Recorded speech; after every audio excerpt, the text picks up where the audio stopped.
Hi, everybody. I'm Gwen Eiffel. Welcome to the Washington Week Webcast Extra, where we pick up where we left off on the weekly broadcast. I'm joined around the table by Dan Balz of the Washington Post, Michael Crowley, the newbie of Time Magazine, David Sanger of the New York Times, the old bee, I guess. Thanks, Gwen. Yeah, well, and Beth Reinhardt of the Wall Street Journal. Picking up where we left off, everybody says they want women voters, but what does that mean, and where is it playing out, Beth? I mean, the competition is going to be fierce. I cannot overstate how many times between now and November you're going to hear very targeted appeals to women. And we saw it was it yesterday? The president was in Florida. And, you know, obviously, you know, the president's approval rating doesn't allow him to be much of a presence in the campaign. But his one entry is with women and with issues like the minimum wage, which was what he was talking about.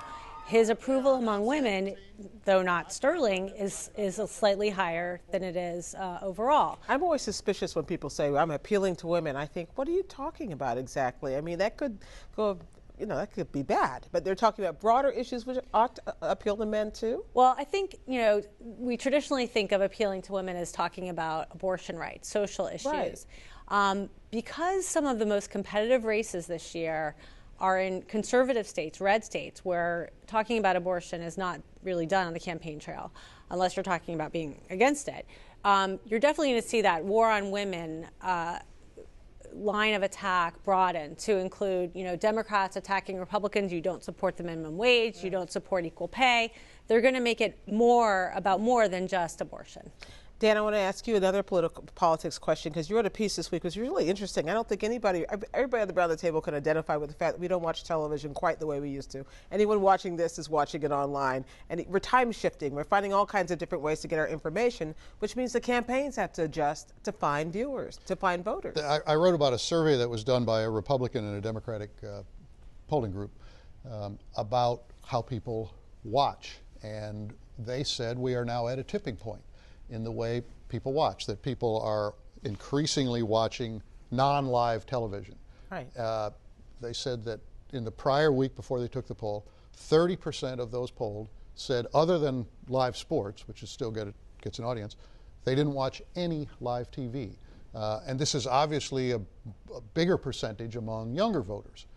And so if you are thinking about how you run a campaign, it's been hard enough to reach voters with TV ads in a fragmented market with cable television and that.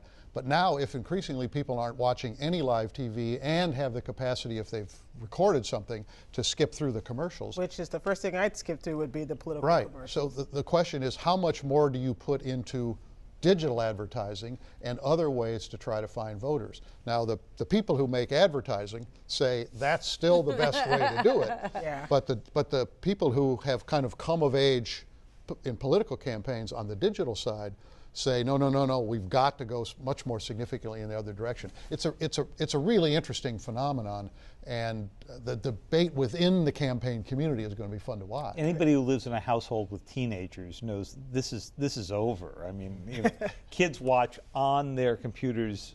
I can't remember the last time I saw them gather around a live TV broadcast. I hate to break it to you, it ain't just kids. Yeah. No, I think it was one of those polls that when you heard it, you said, well, of course. Yeah. Because everybody knows their own habits have changed. So don't say a word to me about scandal, because I'm not up to date. Just like, for instance. Spoilers. Exactly. David, let me ask you a question. We talked in the program a little bit about what the president's trip next week, or I guess whenever you're watching this, the president's trip to Europe. Now, everyone's hearing about his meeting with the Pope, but there's a lot of fence mending that has to go on, especially in the wake of this Ukraine mess.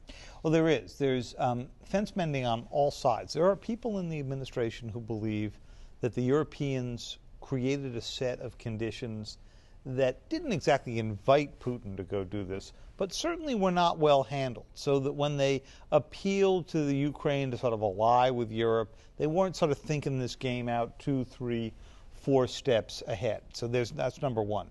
Then you have the Europeans saying, well, it's easy for you to go off and sanction people. You don't get any of your oil from the Russians. So when Vice President Biden was traveling around Europe this past week, he had a lot of Europeans say to him, we're simply not going to do what you're going to go do. What was the point of Biden's visit? The point of Biden's visit was to say, we stand by all of our allies, we're with you, and we're particularly with our NATO allies, which include, of course, Poland as one of his stops along the way. Ukraine is not a member of NATO, and that makes it a lot easier for the United States to say Ukraine is important to us, but it's not a major strategic import to us, and it's not an ally to whom we are committed to come to their aid if they are attacked. Michael, you had eyes on the ground, which is always a different way of looking at these kinds of stories as we were watching it kind of arm's length. When you were in Kiev, what was your sense of that? Because watching these upheavals, we always think to ourselves, oh, look, there are people in the town square, there are fires going on, there are people dying, there are countries being overturned, but it feels different when you're there.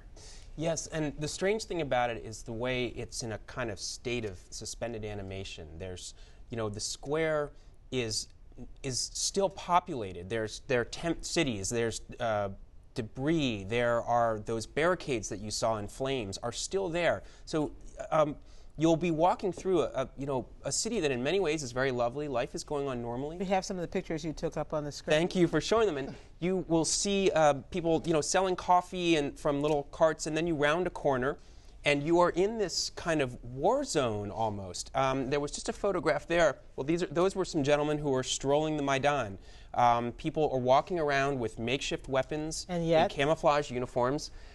That's City Hall. So you walk into the City Hall, which has been commandeered by the activists, and there's a guy in a bulletproof vest playing piano. There's a kind of surreality to it. One of those other pictures showed one of the main parks in the city, which is by the statue of Vladimir the Great, who converted the Rus to Christianity 1,000 years ago. Lovely park where there were couples pushing strollers, and I just happened upon these paramilitary guys training with what I think and hope were wooden guns, ducking behind trees and sort of practicing hand-to-hand combat. But elsewhere in the city, life goes on totally normally. As I said, even in this park where these men were training, couples were pushing strollers and the guys would make way for them.